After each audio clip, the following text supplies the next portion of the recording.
Arkadaşlar merhaba. Bugünkü rotamız dünyanın en eski ve en büyük alışveriş merkezi olan Kapalı Çarşı.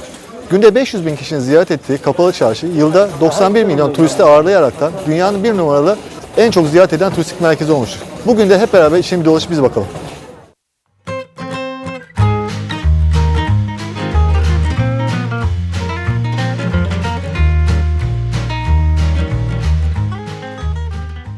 ...1460 yılında Fatih Sultan Mehmet tarafından Ayasofya'ya gelir getirmesi amacıyla yapılan Kapalı Çarşı, üzeri dam ve kubbelerle örtülü dükkanların toplandığı bir alışveriş merkezidir. Burada 4000 dükkanın yanı sıra 24 kapı, 17 han, 5 cami, 1 okul, 7 çeşme, 10 kuyu, 1 şadırvan ve 1 sebil de bulunmaktadır.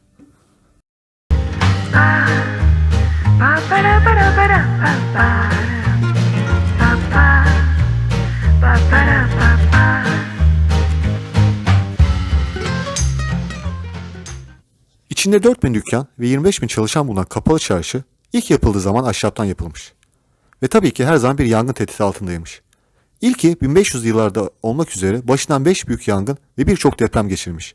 En son 1894'teki büyük depremde yıkıldıktan sonra sultan tarafından tekrar yaptırılmış ve bugünkü haline kavuşmuş.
Kapalı Çarşı'da birçok el yapımı, halı, mücevherat ve antika eşyanın yanı sıra bronz, gümüş ve bakırdan yapılmış hediyelik eşyalar, dekoratif ürünler bulabilirsiniz. Aynı zamanda üstün kalite seramik, oniks ve deri ürünler de bulunmaktadır. İster yerli, ister yabancı turist olun, Kapalı Çarşı alışveriş edecekseniz pazarlık yapmayı kesinlikle unutmayın. Pazarlık yaptığınız takdirde esnaf mutlaka size bir jest yapacak ve fiyatta indirimde bulunacaktır. Bu da benden size bir tüyo olsun.